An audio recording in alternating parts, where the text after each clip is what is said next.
One of the risks of appearing in public is the likelihood of being photographed.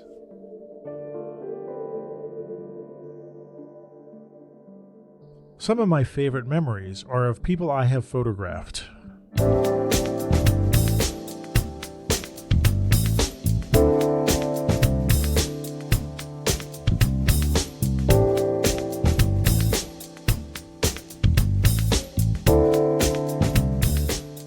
Hey, welcome to the Street Shots Photography Podcast. This is Antonio.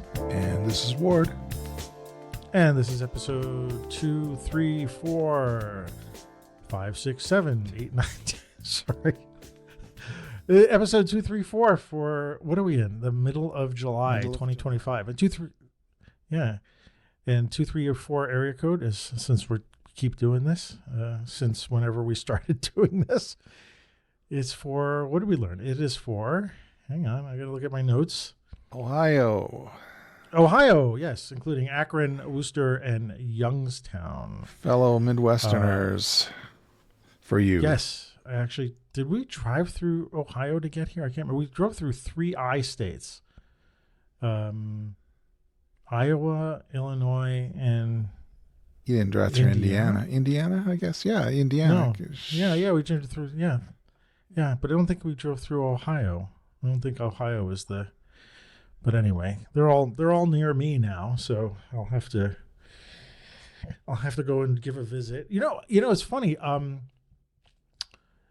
Now I understand something. Okay, like when you were talking about these drives that you were taking, like 9 hours this way and 8 hours this way and 7 hours this way, and I was using my context of being in New York and driving up the East Coast, and 9 hours in a car on I-95 or in the East Coast or some of the roads feels like 9 hours. Yeah, it's like, or longer. Yeah, and so I'm using that as my benchmark, or just like my experience when it's like 9 hours. Through these roads coming like, an I-80 coming out here in the West, it's a totally different 9 hours. Yeah. It didn't even feel like, I don't think I talked about this in the last episode, but when we were driving here, I did these long blocks of driving myself, but I was concerned because I've never driven, I don't drive long hours. Right. Like from New York, if you drive 9 hours, you're in Maine. Right. And that is a haul. That feels like a haul. And you were taking, I don't know, it feels it. But coming out this way, like on the roads, like the roads are straight for the most part. Yeah. Cruise control is, one of the best things ever invented. And the new adaptive cruise control that has radar that slows up and speeds. Yeah. Yeah.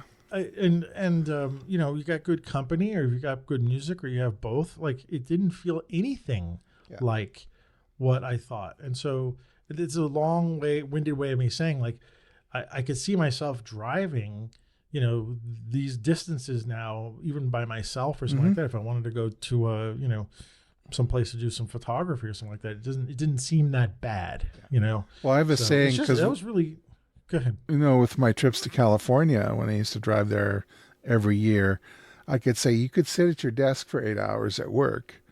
But if you're in your car out here in the West, in 8 hours, I can be in Spokane, Washington. And another 8 hours, I can be in Northern California. In another 4 hours, I can be in San Francisco. It's like a way to think of it. What do you do with your day? What do long haul truckers do, right? How far they cover in the course of a week, So that's part of the romance of it, is you can be in, you drive through a state like Oregon, or through, if you go north, south in many of the Canadian provinces, you're going from, kind of like wine country to prairie to to mountains, and the land changes in front of you, It's pretty cool. I was talking to our brother in light, Dave Swiduck, and he messaged me saying, like, maybe someday we can meet halfway between, where he lives and where I live now. And he said it's only about a 9-hour drive to where he, from where he lives. And he goes, but maybe we can meet halfway. And I was like, that's a 4.5 hour, meeting place somewhere in between. I was like, that's not bad. Yeah. But this is now my new thinking. I was Mm-hmm. like, oh, well, shoot, I did 4.5 hours without breaking a sweat. And well, damn. Yeah. So I'm also thinking like, I'd like to go meet Shane Balkowitz in Bismarck. I mean, it's a bit of a haul there, but again, it's thinking about like, well, that wasn't that bad driving here. It wasn't as bad of a drive as I thought coming out here, because I was basing my experience on East Coast driving, and it was totally different. The other thing, I was looking at the map and I was realizing I would like to drive over to Deadwood. Yeah. I did the thing. I was like, oh, you could do that in 8 hours or 9 hours. I was like, oh, that's not. That's the Deadwood, problem. Mount Rushmore, like there are lots of cool things in the Northwest and in the Midwest. Yeah. So as long as my car can handle it, I think, and my car is decent, so hopefully I can try it. Anyway, it was an interesting learning, and I got very excited about it. So I'm thinking like, it's something that I can do, and that opens up a lot of the different ideas of like photography and stuff like that I'd like to start to tackle, which is kind of what I want to talk about with you tonight. But anyway, how are you?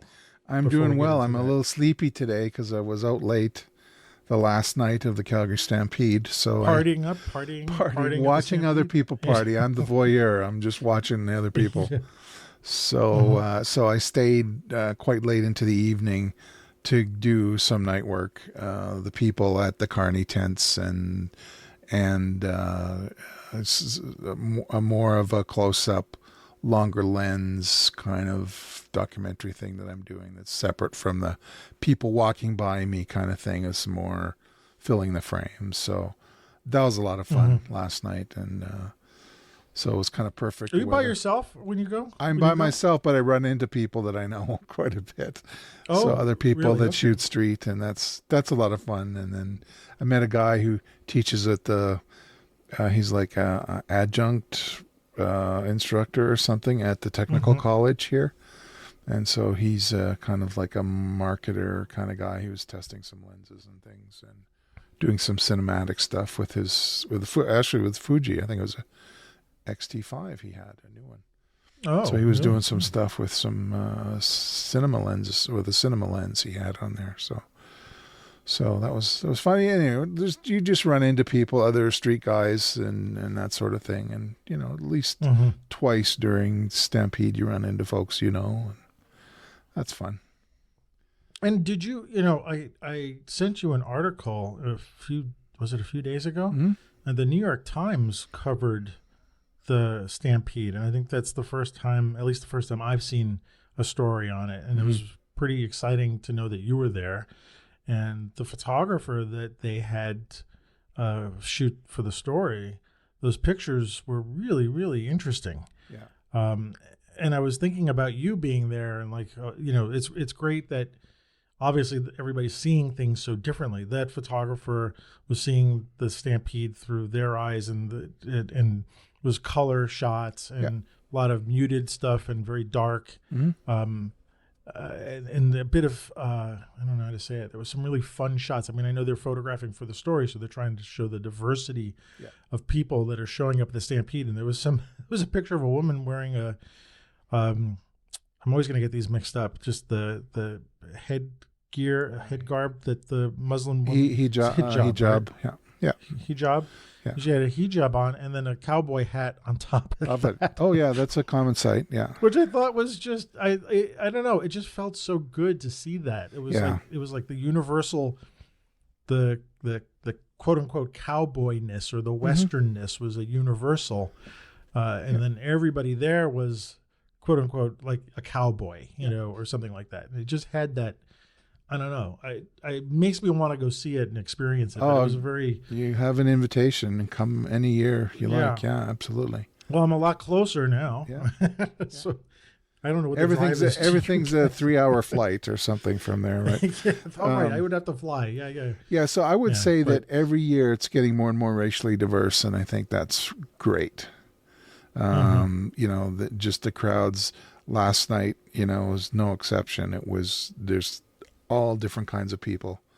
And it's funny, you have opinions or whatever your background is, and you think that they live in a kind of a different world than you do culturally at home and the language they speak or whatever.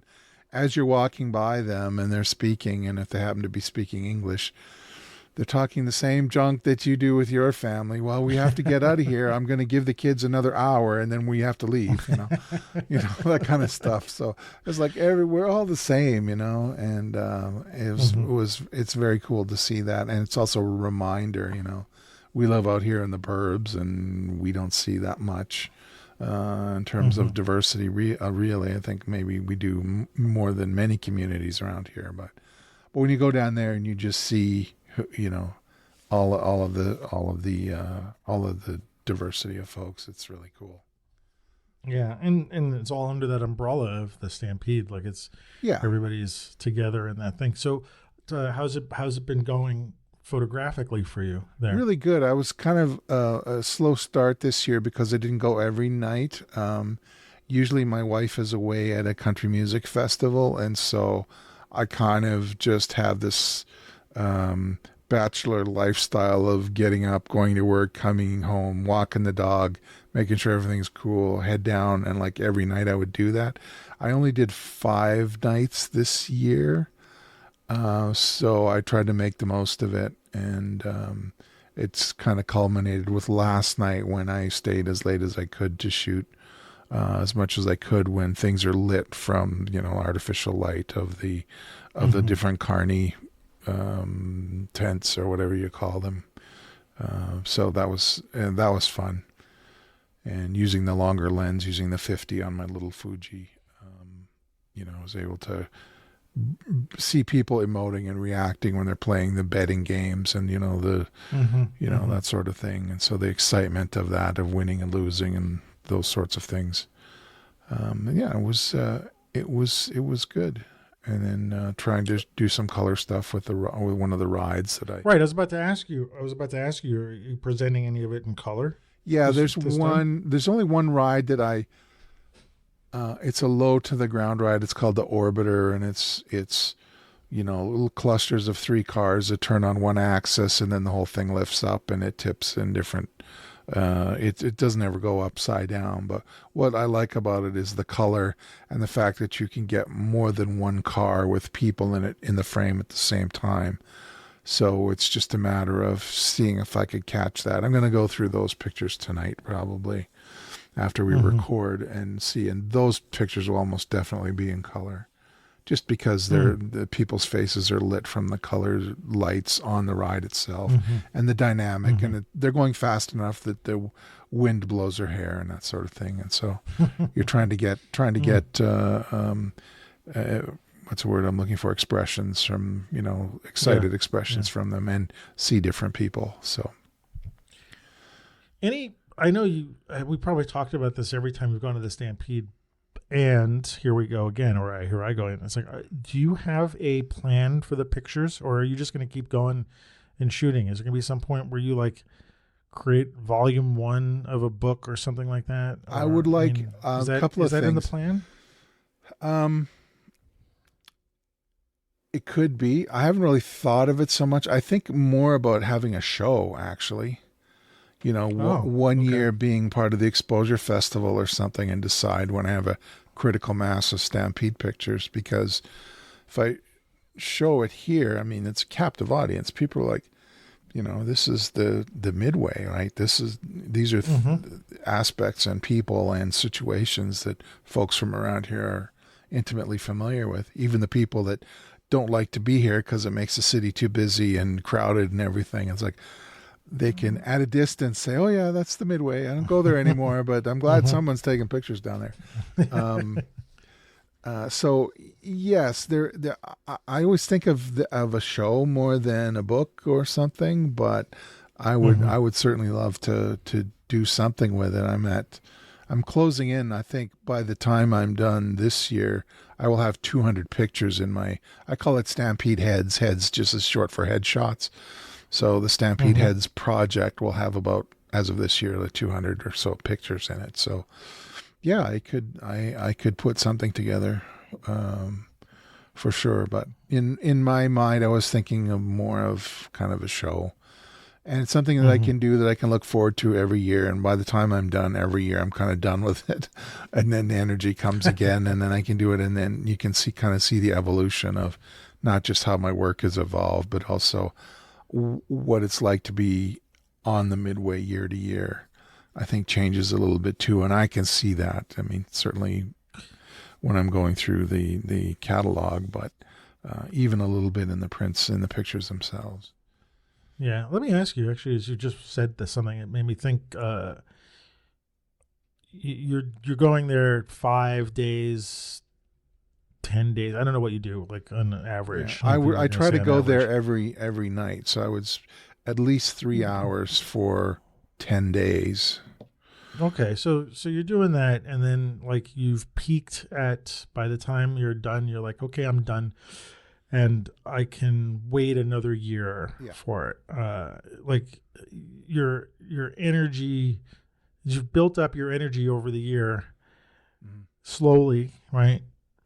Because 350, 40 days, whatever it takes between shows. So you've built your energy up. You go, and you boom, you explode. You do your stuff. You just keep shooting. You're done. And then like, I am done. Yeah. How is that experience for you? For you, it sounds like it's okay for you. Like, you do it, and then you don't miss it. Like, no. Or do you miss it in between? Well, I can go back on some horrible winter night if I'm snowed in or something. I've got the catalog to go through, and maybe I can eke out and go through the last, the previous summer's pictures from the Stampede. It's all summery and whatever. It's like, takes me out of the winter doldrum, I suppose. And maybe I can find a picture and post it or save it to my to my Flickr account where I keep my backup stuff. So it's a Lightroom catalog is kind of a gift that keeps on giving. If you don't, I mean, Japan is a little bit different because I went mowing through it, trying to extract every bit of juice out of it. But the Stampede ones, it's a little bit lighter touch. I'm not as serious about it as I am something like some big trip or something. Yeah, I guess. Yeah, that's interesting. I'm also trying to get at the fact that, like, you wouldn't want to do this. I want to say 365 days a year, but like, you're okay with it being this short period of time and then going away. Yeah, right? I am. And in fact, I have some anxiety that I may not get everything I want to get in the time. So, and that's why I had we had, the house was a little bit busier this year. We're kind of cleaning things up because my daughter arrived back from Japan today. And so there was some bedroom stuff that we had to do, and so some days were lost, so I didn't go. I only went about half as many days as I usually do. I'm okay with that, but I did have some anxiety that I wouldn't have been able to spend as much time as I felt I wanted to down there. I like to be really tired at the end of the day. It's like when I can't see anything anymore, and that's day to day, right? Like if I do, if I could do 2.5 hours or 3 hours, and I'm like, I'm just not feeling it anymore. I'm just going to go home. I mean, that happens. And I try to feel like that every day that I go, and I shoot and try and make things interesting. If I feel like I'm trying to create something out of nothing, I'm like, okay, tap out, I'll go home. And that's typical. And that's what, even on if I get all 10 days down there, I will do the same thing. I'll be tired every day. And then by the end of the 10 days, I'll be like, okay, I'm really done now. And that's enough. And I think the mindset is that it is bounded, right? I want to go down there and make sure I have an opportunity to get what I want. Usually the first couple of days I'm chimping, and, you and I have walked on the street together. It's sort of like that thing, if you're shooting from the hip, point the lens at their navel, not at their head, because you will just get sky and the person's head, and there's like, what is that? And so the first couple of days is actually learning that lesson again, Yeah. So sometimes you can make it interesting, but most times you can't. So you get that kind of chimping thing out of the way, and then Yeah. you're kind of in a zone, and then you can start to see, like you can see your peripheral vision is a little bit better. And sometimes I force myself to look away as I'm shooting to try and do the sleight of hand thing that, oh, he can't be taking a Hmm. picture of me kind of thing. And then I try out of the corner of my eye to wait for an expression instead of looking dead at them dead in the eye, Sorry. right? I'm So laughing because it's just I know this whole thing is great. yeah, and because I was saying in the pre-show in our discussions before about that I'm using the XS20 now as my primary shoot from the hip camera, with the 23 on it, and Hmm. because it's a black body, I honestly think that people just don't see it. They just don't see it at all, particularly in the Hmm. afternoon and sunset and after. Folks just really have no clue. And I have two cameras hanging off my neck, and people are just I'm just walking along and they're not seeing anything, which is great. Which is great for me Yeah. because it does. Yeah. And I know some folks have a issue with the grab shot and the morality of street photography, but if you look at my intention and you look at my feed and my photo stream, they are I am doing my best to project the Stampede patrons in a positive light. Hmm. I love people in this context, and I want to capture them and what's interesting and beautiful and funny and odd about them. I want to capture that in my kind of positive leaning way. I'm not trying to, do gotchas, or not trying to show people if they're inebriated or anything like that. I'm just like, I just Hmm. want to make it fun and like kind of the spirit of the place and the event. So Mm. that's important to me. And I didn't think, I would, oh, there's the water. I'm getting water on my head again. I love it. Yeah. Yeah. It happens. Sorry. It happens. I don't know what that is, but it happens. And I always thought, oh, I want to do edgy stuff, and then I try and shoot edgy stuff, and I don't like it. It's got a What do you consider edgy stuff at the Stampede? couples fighting, Oh, okay. people in a less than sober state, that sort of thing. I mean, you see all kinds of Mm. that. I do like to get earnest discussions of young couples that, the whole world is sort of on their shoulders for some reason, and they're Hmm. having this Hmm. really earnest discussion. I love those kinds of things. And the young love, like them, the couple kissing or whatever. Just that kind of, in a light way, not in Yeah, yeah, really, it's yeah. not voyeuristic. For some reason, I want to make that very clear what my intention is there.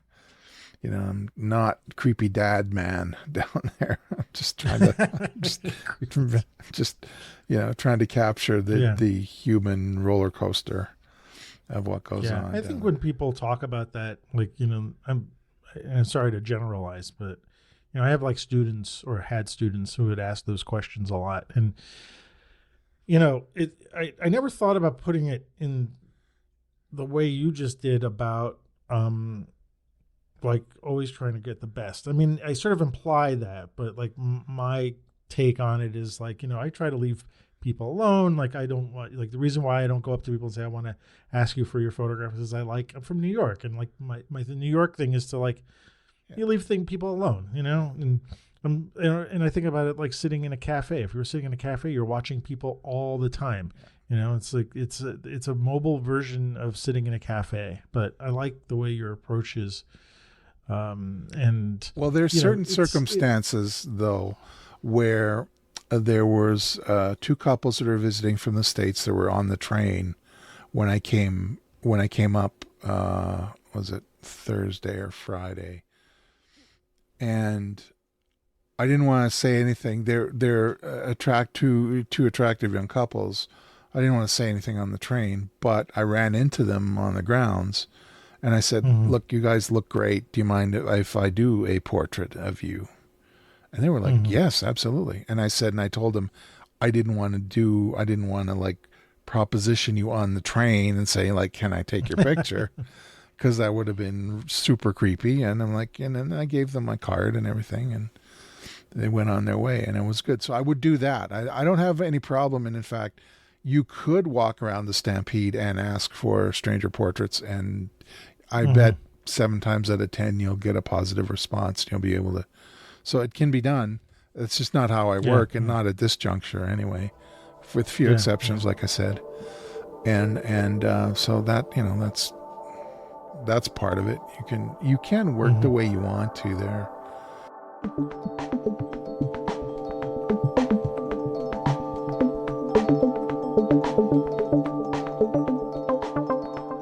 Well, you got me thinking, since I've made this move, and I'm still trying to figure out what I want to do here in terms of photography. I mean, that idea, first of all, everybody I've met so far here in Lincoln, Nebraska, has been the most wonderful people.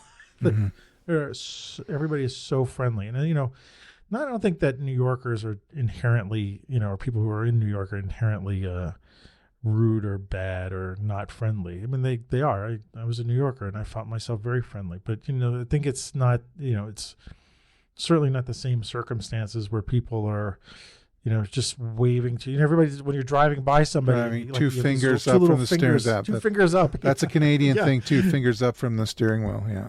Yeah. And I do that with while I'm biking around. I bought an electric a bike that has pedal assist on it, and going on the bike paths, and as much as I can, I bring up 2 fingers if it's safe to do that, and the person who's passing me and or coming at me, and we all wave at each other. But anyway, like, everybody I've met so far has been incredibly nice, and it gets me thinking that the possibilities for actually doing setup portraits or something rather than grab shots seems a little bit more possible here without, like, someone turning punching me in the face or something like that. Or I don't think that's going to happen, but you know what I mean? Like, it just seems like it's open for here. So, that's on my plate, like, of things to think about doing.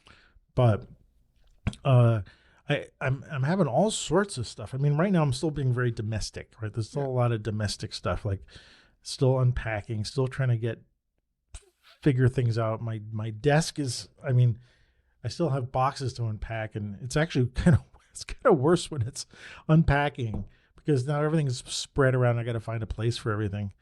I still haven't set up my regular computer yet. I'm still, my regular mic, I still haven't found it. I don't know where it is, which is good excuse to buy a new mic. I hope it's not in storage somewhere. I don't think I purposely marked all the boxes that we're going to put in storage properly. And so, but it's literally, storage is like 3 minutes away. I can't even play a song fully by the time I drive there. It's interesting. You're measuring distance by songs now. Oh, wow. By songs, you're become a Midwesterner. I can hear. Oh, am I really? Is it? Yeah, I was like, oh my God, I can't even finish a song here.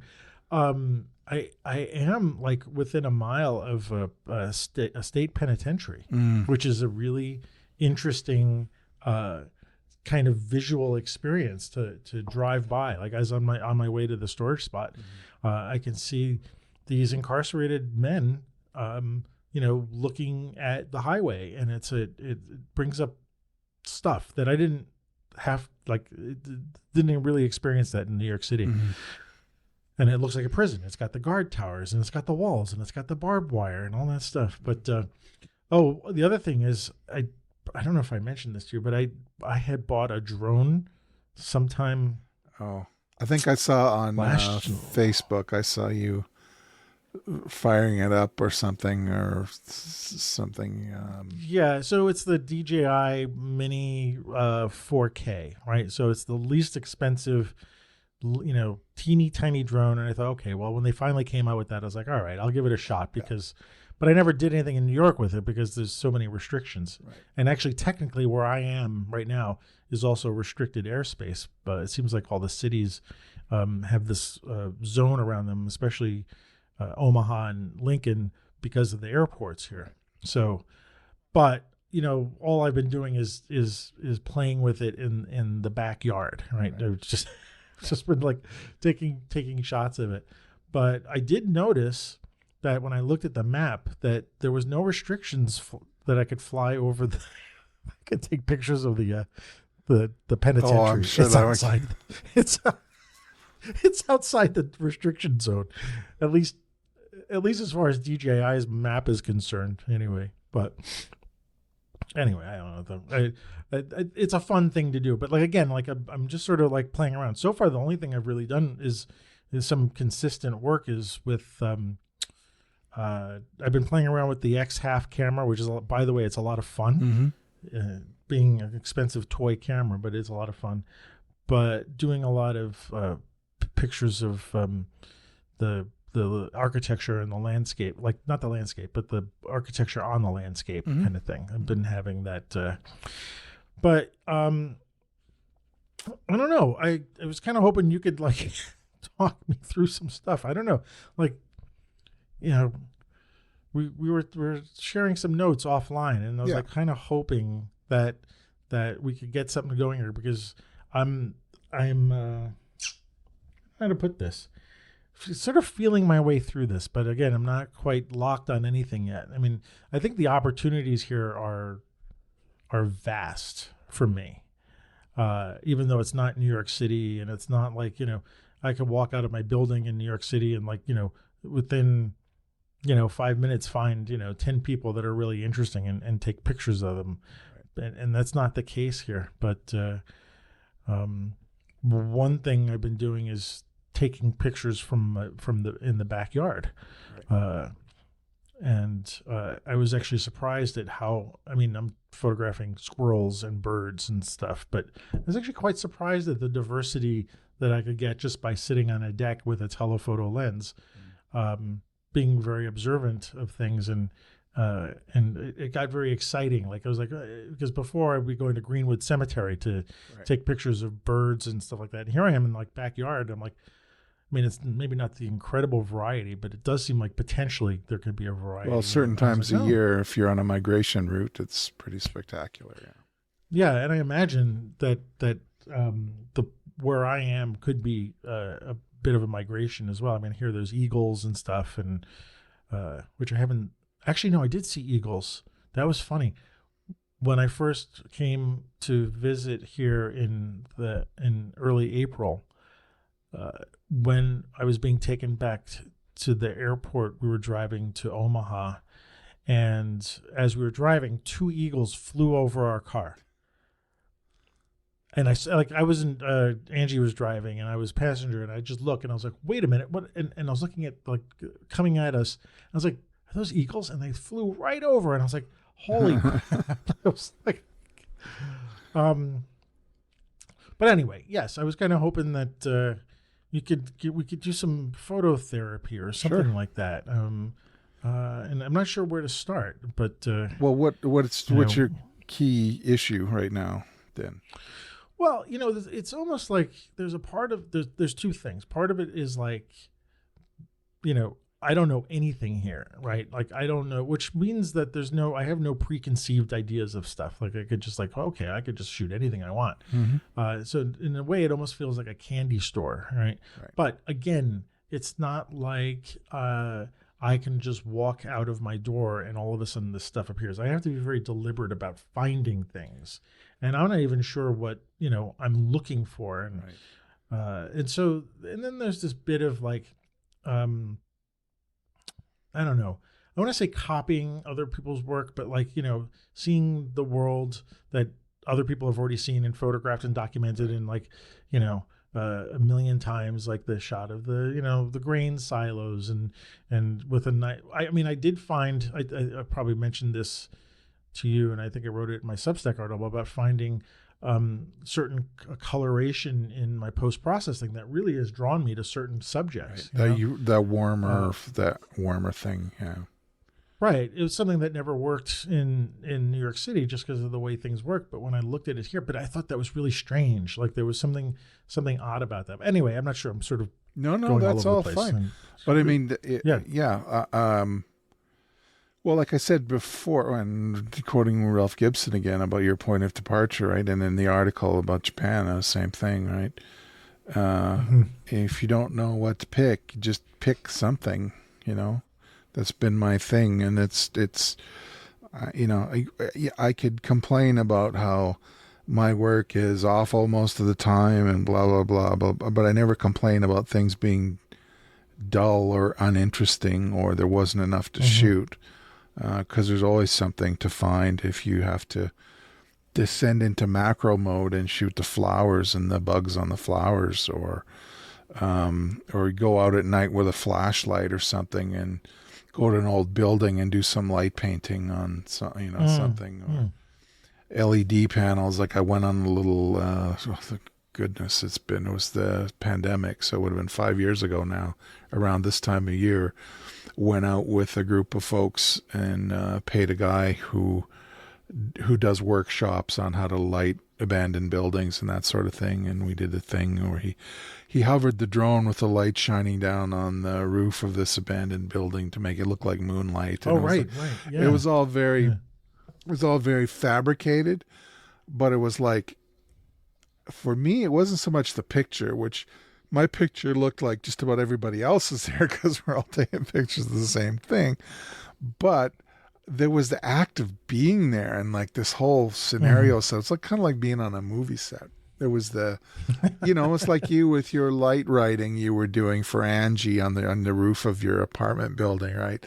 Right. There was there was the picture that you got out of it, but there was like this going up at midnight and using the flashlight or a Roman candle or something to draw.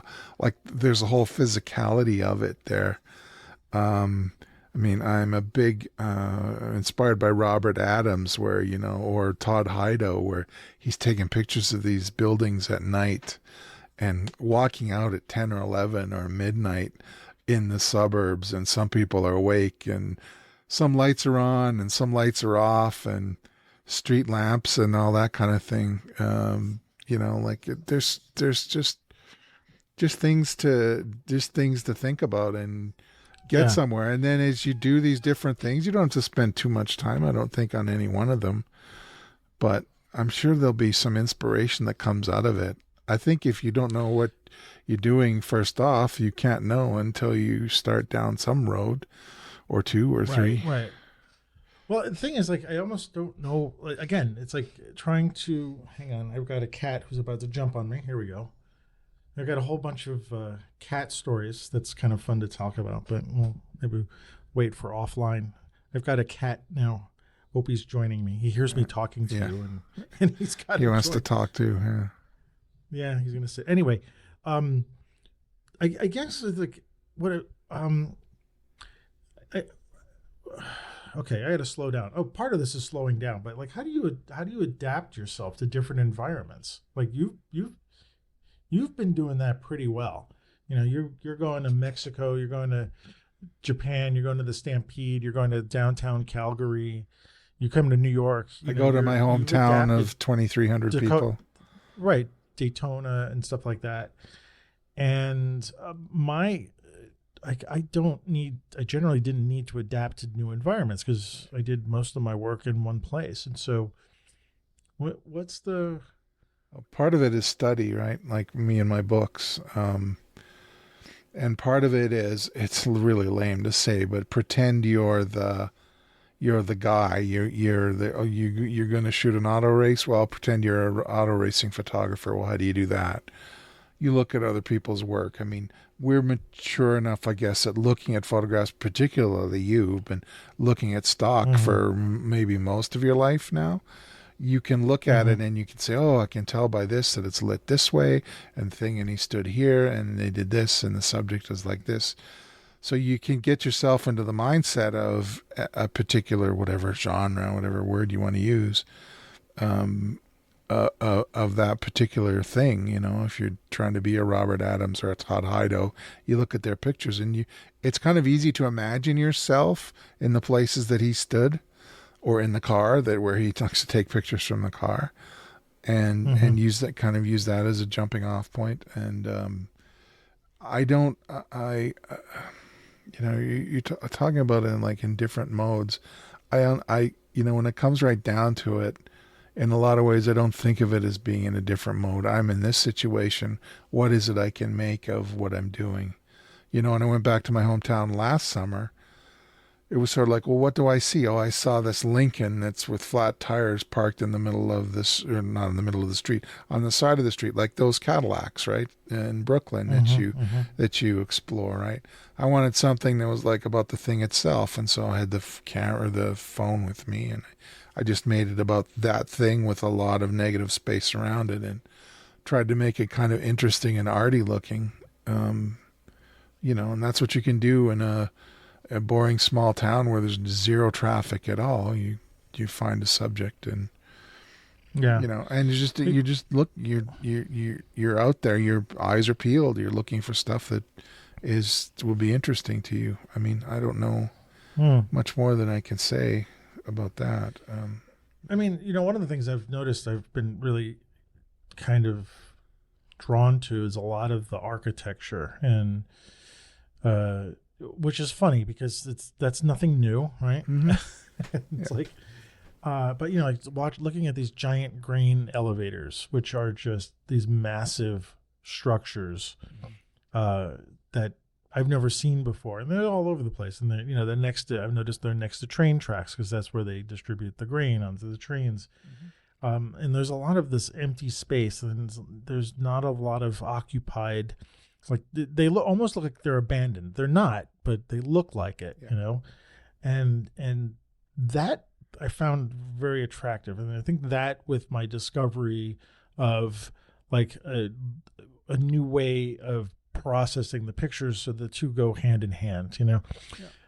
For some reason, like those are becoming very attractive to me. I don't know to what point. And again, part of me thinks like, well, this stuff's been done before. Like, you know, I'm not the first person to take pictures of grain elevators and have a certain kind of look to the finished pictures, you know. But I'm imagining you would say, but this hasn't been done by Antonio before. Yeah, but I think Antonio hasn't brought his eye to it, you know. It's sort of like the tourist thing. Get the tourist stuff out of the way. I want to take this picture. If you don't take it, there's a bit of regret that you didn't take it. And if you did, you go, oh, well, this is interesting, or, oh, no, it is like what everybody else does. And that's fine. I think it's still a lesson you have to go through. And I mean, I take, you know, pictures of different things that I think might interest me, and many of them don't. And I think that's fine. I think the key is there. I know you had said in the notes here, back in Brooklyn, you couldn't not see photos here. You feel blind half the time. And that is maybe because you haven't done a lot of shooting there yet, and that you'll start to see things. Like when I go back to Saskatchewan, I always call it like the sushi of the country. It's sort of like if you're going to shoot landscapes in Saskatchewan, it's like sushi. It's very subtle. It could be an acquired taste, but some of it is excellent. So, and that's kind of the way I you know, kind of the approach I might take.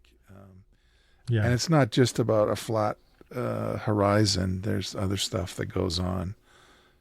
You know, sunsets. One of the things I've been doing is taking the Polaroid or the instant cameras with me, and in some cases, and grabbing some shots with. Of course, sometimes I'm using expired film, so I don't get the best quality. But there's something, I don't know. There's something there in the Polaroid. But part of me thinks it's almost like it's a gimmick. You know, it's like, okay, well, you know, maybe I'm one of the few people who are taking, you know, Polaroid pictures of grain elevators, and I'm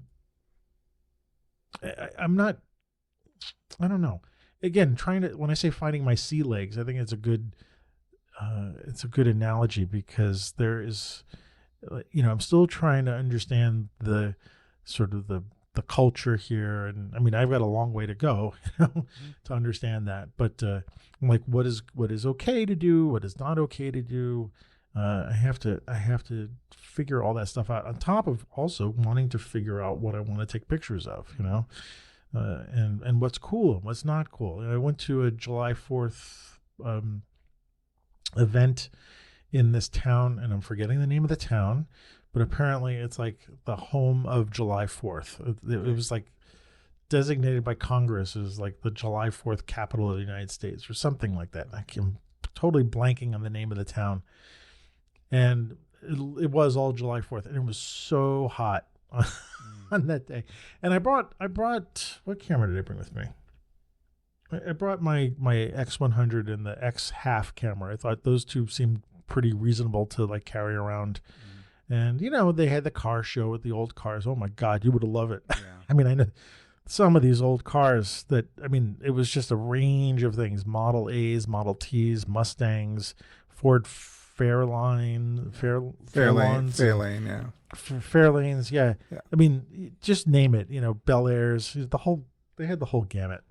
But like, I'm not there to take I'm there taking a few shots of the chrome and the bumpers and but that's just because why not, but like there was a water tower there that had these ropes dangling off of it. Like it was a round water tower. It kind of looked like an upside down drop of water.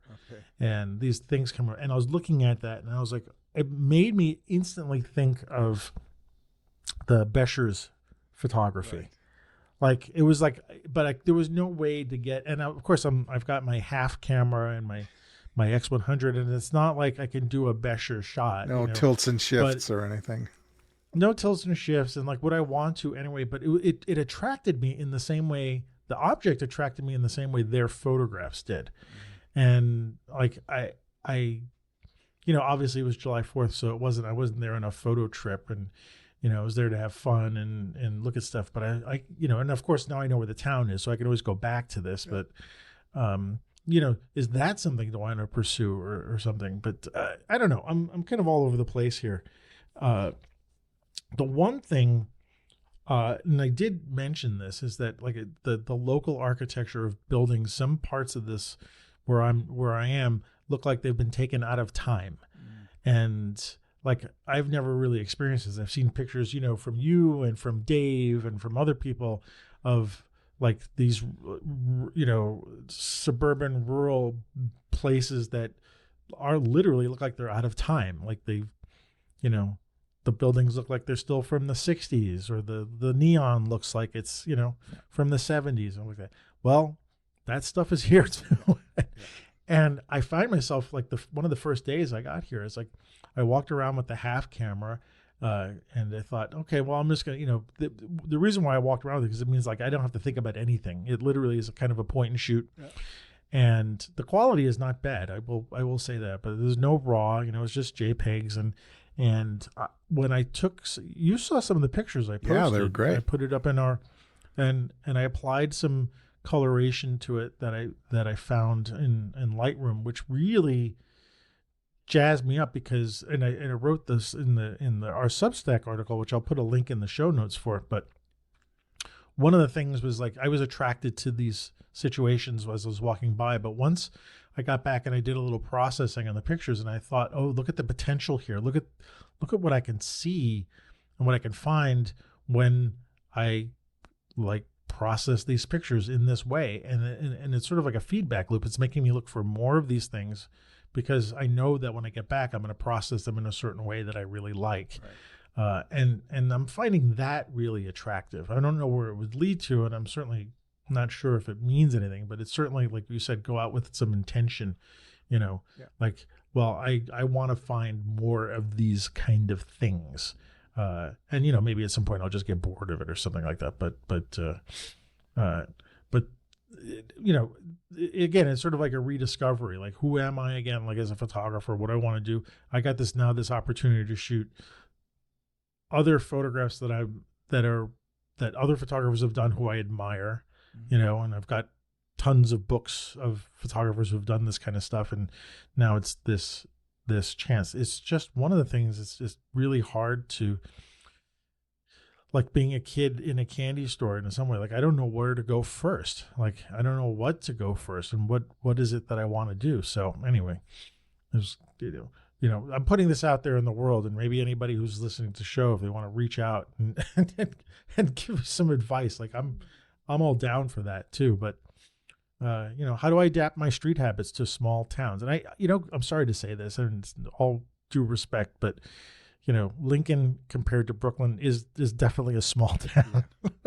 Sorry, I mean it's in terms of the percentage of the population, but it's wonderful. I mean, I'm just saying, but it's got a the reason why I say it's got a small town feel is like everybody seems to know everybody. That there's a community that I feel here. Anyway, I'm just going off subject here. I'm hoping any last bit of advice you can offer until next time would be great. Well, you're saying community, you're making friends. And I know you had talked a bit about portraiture, setting up a photo booth somewhere and inviting people to come and have their picture taken. And I know that, that's something you've done, and that's a excuse to meet the people and, make some more friends and that sort of thing.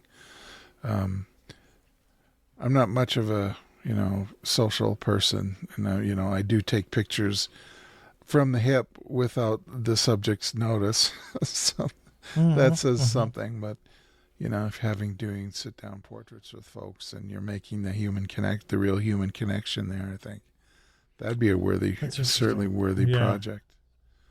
And it's interesting because, and I can see a project where there's that alongside your town pictures and your downtown streets empty kind of thing. There's an energy, that I could see going between those. But yeah, I know you're talking about these things that you're interested in. And so I think you should just go ahead and do them and let things shake out. I mean, I'm kind of like a broken record here. It's just some things will work and some things won't. And the stuff that does work will be really fulfilling, I think.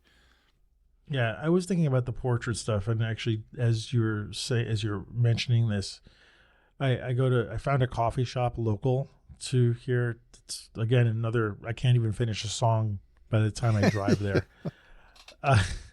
And I mean, I could walk there, but the heat it's way too hot, and so I could, and I'm not sure about biking there yet. I've got the bike, but I've got to find a route which is less trafficked, so I don't feel too nervous about going there. But anyway, regardless, I found this place, and it's got the vibe that I like. There's a lot of art on the walls. The people behind the counter are great. I've already made a connection with one guy there who's a photographer and a painter from Chicago, and I don't know where this has happened, but like somewhere, in my past, I somehow went from not being social to like, I can't stop talking to people, and I'm already getting and I'm actually trying to do that on purpose, because I have to do this here because I don't really have I don't have a job yet. So I don't have a group of people to know and like get me started. So I think I have to put myself forward a little. Coffee shop seems to be a great way to do it. I've done that before in coffee shops. So, pro tip here, if you're looking to not get work, but you want to make connections with people, find your local coffee shop and hang out there. Better, and not a Starbucks, not a chain thing, like a regular place. But anyway, yeah, I made a connection with this, or a quick connection. He was telling me about like some open artist groups that are monthly that are going on, and there's I think what did they call it? Porchapalooza or something like that, which is artists putting stuff on porches, and then you get a map, and then you drive around and look at their work. I was a little too late to apply for that. That would have been, so maybe next year I'll do that.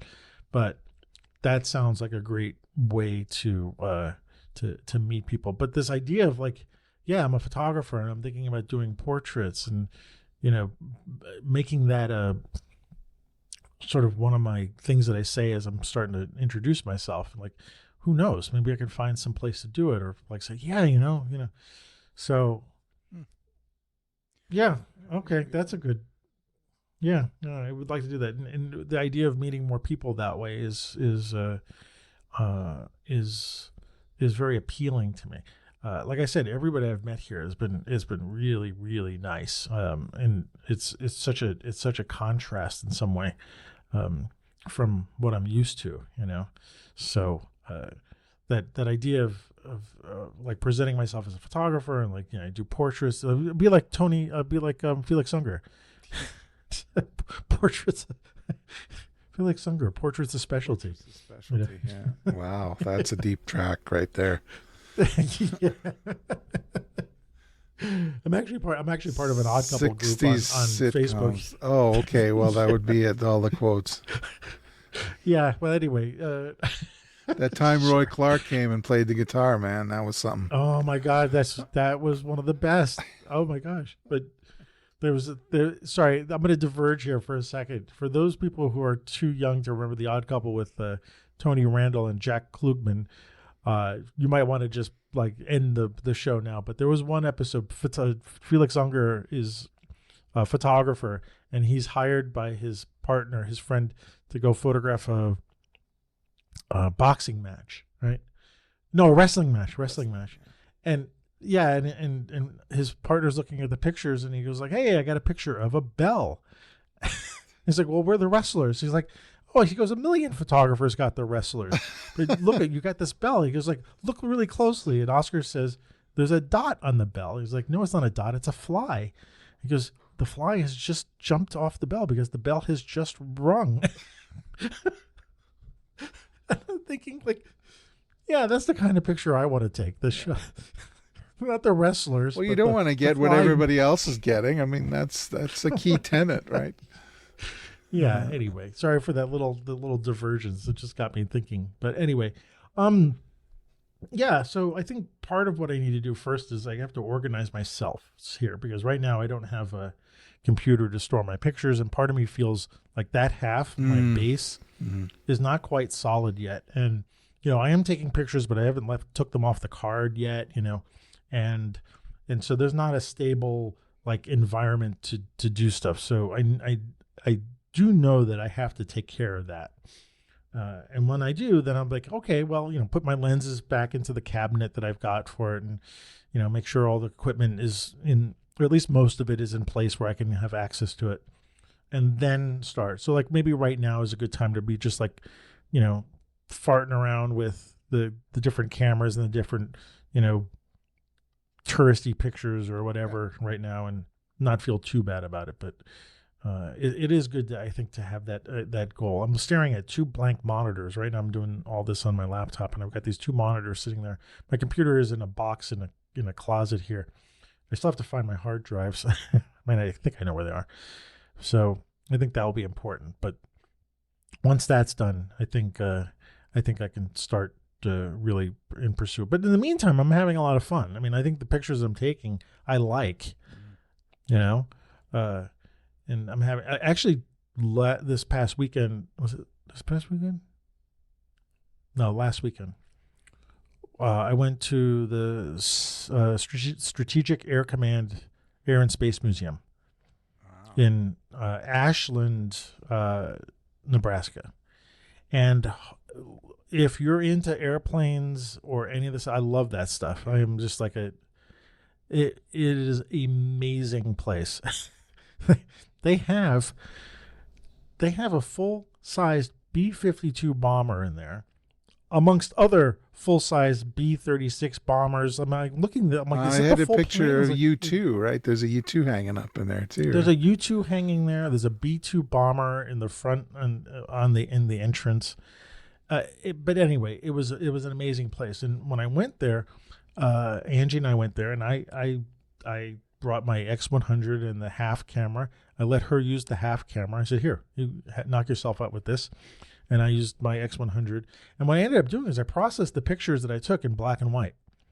And I really enjoyed those. Like, I was like, okay, this is this is a different way to look at this kind of stuff with this, and because the museum is set up in a certain way, everything's sort of posing already, and so it was just like finding the right angles of stuff and like climbing into the bomb bays of the B-52 and photographing the tires and stuff. And in color, it's like, it's okay. But like turning it to black and white, all of a sudden it became something else. So I am finding these little pockets of, fun things that I haven't had the opportunity to do in New York City. So, but yeah. We'll get to it. Yeah. All right. All sounds good to me, my friend. All right. Yeah. So I guess I have a goal, right? Get my desk set up, get my computer set up, and then start networking with some people and see what happens. I would really love to do portraits. I don't know what kind of portraits, although I'm like kind of jonesing for a white background, kind of jonesing for Richard Avedon style thing, but not exactly. But like I like that idea that like simplicity, like nothing between the photographer, like just the camera, the subject, and a background, a simple background, and that's it. Like there's something that appeals to me about that.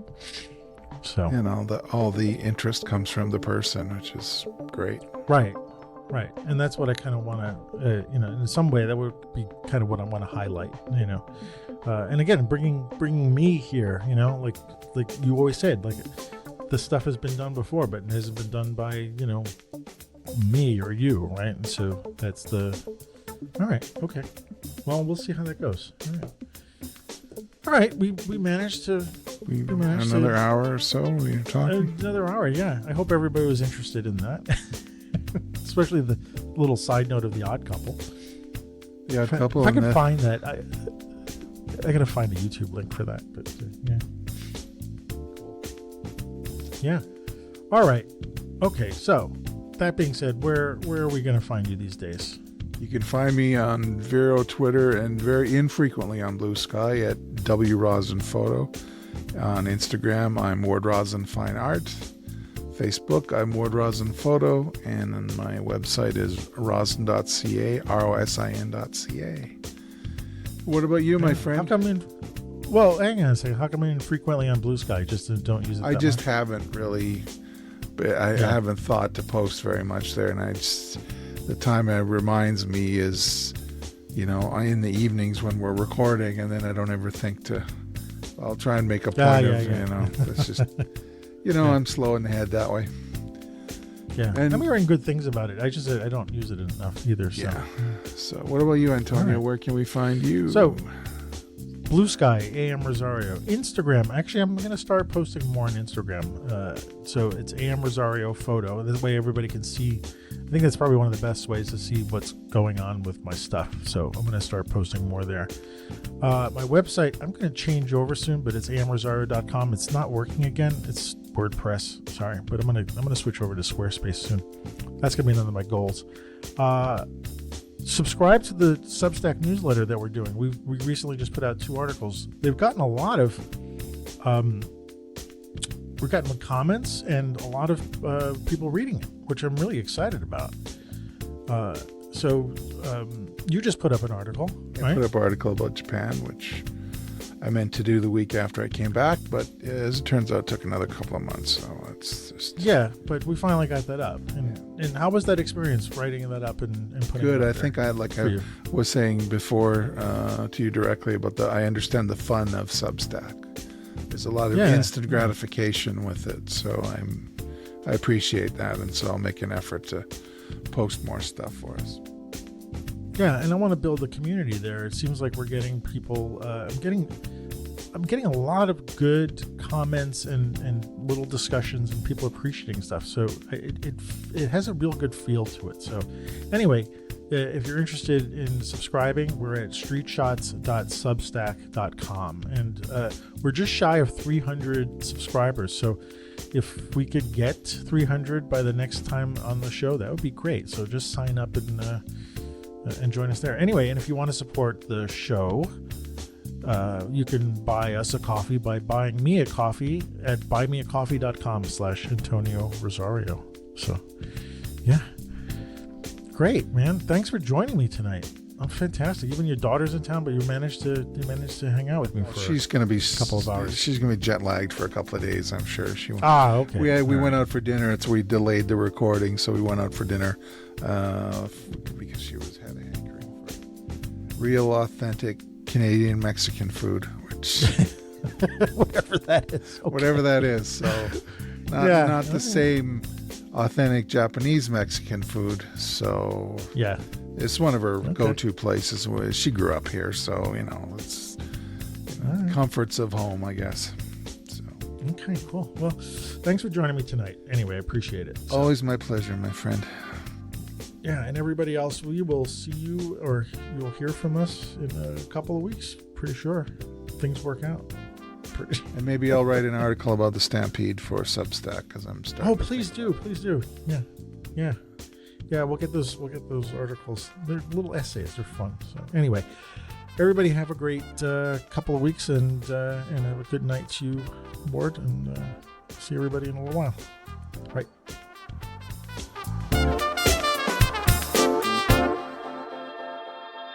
So, but it does sound like it's Akron, Ohio. 330 and 234. Telephone area codes in Northeast Ohio. So, since nobody's told us, we're getting tired of it. We just keep going. So. Yeah, we'll say that. It's just, until someone says, you want us to stop, subscribe to the newsletter. Yeah. Right. Yeah. Do so. Yes. Then we'll stop. We need 300 subscribers. Then we'll stop. I'll buy you 10 coffees if you just shut up about the area codes. Yeah. Enough already. Okay.